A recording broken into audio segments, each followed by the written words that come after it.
పులివెందుల నియోజకవర్గంలో ఒకవైపు వైఎస్ భారతి ఇంటింటి ప్రచారాన్ని నిర్వహిస్తున్నారు. మరోవైపు వైఎస్ భారతి బ్రదర్ కూడా ఒకవైపు కూడా దినేష్ రెడ్డి కూడా నిర్వహిస్తూ ఉన్నారు. అయితే ప్రజల్లోకి వెళ్తూ ఉన్నారు, ఇంటింటి ప్రచారం నిర్వహిస్తున్నారు. మరి అక్కడ స్పందన ఏ విధంగా ఉంది ఒకసారి అడిగి తెలుసుకునే ప్రయత్నం చేద్దాం. ప్రస్తుతం అంతా దినేష్ రెడ్డి ఉన్నారు. సార్ చెప్పండి, మీరు కూడా ఇంటింటి ప్రచారాన్ని నిర్వహిస్తున్నారు, ఒకవైపు వైఎస్ భారతి గారు నిర్వహిస్తున్నారు, మీరు నిర్వహిస్తున్నారు. ప్రజల స్పందన ఏ విధంగా ఉంది సార్? చాలా బాగుందమ్మా. దీనికంటే ఎక్కువ ఎక్స్పెక్ట్ చేయలేము. అసలు ప్రజల నుంచి స్పందన అయితే అపారంగా ఉంది. జగన్ గారు చేసిన మంచి స్కీమ్స్ కానీ అవన్నీ నెరవేర్చిన విధం, స్కీమ్స్ పెట్టడం ఒకటి, నెరవేర్చిన విధం అందరికీ చాలా బాగా నచ్చుతుంది. అందరూ దాని గురించి చాలా గొప్పగా మాట్లాడుతున్నారు. అన్ని పెట్టిన స్కీమ్స్ అన్నీ కూడా అమలు పరిచారు కాబట్టి చాలా సంతోషంగా ఉన్నారు. జగన్ కాకపోతే ఇంకెవరికి వేస్తాం, మేము అడగాల్సిన అవసరం లేదు సార్. మేము పుట్టినప్పటి నుంచి వాళ్ళకే వేస్తున్నాము. వైఎస్ఆర్ గారి ఫ్యామిలీ అంటే మాకు చాలా అభిమానం. ఈసారి కూడా మేము జగన్ గారికి ఓటు వేస్తున్నాము. మళ్ళీ మన ప్రభుత్వమే తెచ్చుకున్నాము. ఇది ప్రజలు చెప్పేసి నేను చెప్తున్నాను మళ్ళీ మీకు. సో ఆ విధంగా ఉందంటే ఇంకా మీరే ఆలోచించాలి. ఏమైనా సమస్యలు చెప్తున్నారా వాళ్ళు, లేకపోతే అందట్లేదు, లేకపోతే ఏమైనా పాలసీకి సంబంధించి ఏమైనా మాకు తప్పులు ఉన్నాయని చెప్తున్నారు?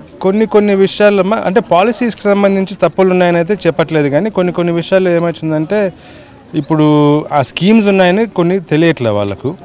సో లేకపోతే ఇప్పుడు తెలిసినా కూడా వాళ్ళు పోయి అప్లై చేయట్లే. ఎందుకంటే అప్లై చేసేంత వరకు అంటే ఇప్పుడు వాలంటీర్లకు కూడా వాళ్ళు ఇంటికి పోతున్నారు, ఇంటికి పోయేవాళ్ళు ఇంతకుముందు, అంటే ఇప్పుడు క్యాన్సిల్ అయితే చేసినారు. కానీ వాలంటీర్ సిస్టము వాళ్ళ ఇంటికి పోయేటప్పుడు కూడా వాలంటీర్స్తో వాళ్ళు అంటే కొందరికి చెప్పినా కూడా వాళ్ళకి అర్థమవుతున్నాయా లేదా అనేది కొన్ని స్కీమ్స్ తెలియట్లేదు. కొందరికైతే మాత్రం ఇప్పుడు మాకు ఇది రాలేదు అని అడుగుతున్నప్పుడు వాళ్ళని అంటే మీరు అప్లై చేసినారమ్మా ఈ స్కీమ్కి అన్నప్పుడు ఇంకా మేము అప్లై చేయలేదు అంటున్నారు. ఆర్ లేకపోతే ఇప్పుడు మైగ్రెంట్స్ ఉంటారు, వేరే ఊరు నుంచి ఈ ఊరికి వచ్చిన వాళ్ళు. అంటే ఇప్పుడు ఏదైనా ఒక సిస్టమ్ అంటే నడవాలి అనే దానికి టైం అనేది పడుతుంది.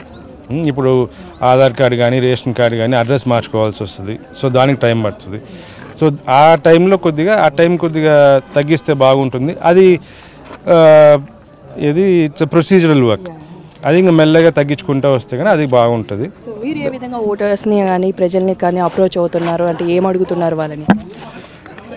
జగన్ గారే అడుగుతున్నారు కదమ్మా, మీకు మా ప్రభుత్వం మంచి చేసింటే మీరు మాకు ఓటేయండి.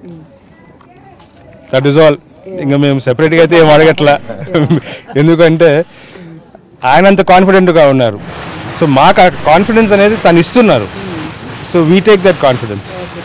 2024లో what's your expectations in AP, అంటే ఏ విధంగా ఉండబోతుంది అనుకుంటున్నారు?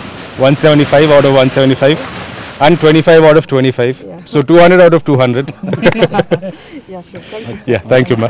చూస్తున్నాం కదా, మొత్తంగా కూడా ఈసారి కూడా ఎన్నికల్లో 2024 ఎన్నికల్లో పూర్తిగా కూడా జగన్కి మద్దతుగా ఉన్నారు. ప్రతి ఇంటికి వెళ్ళినప్పటికీ కూడా మీరు చెప్పని అవసరం లేదు, ఖచ్చితంగా మేము ఓటేసి తీరుతామని కూడా ప్రతి ఒక్కరూ కూడా చెప్తున్నట్టుగా కూడా దినేష్ రెడ్డి చెప్తున్నారు. మేము రాముతో సుష్మిత, సాక్షి టీవీ, పులివెందుల నియోజకవర్గం నుంచి.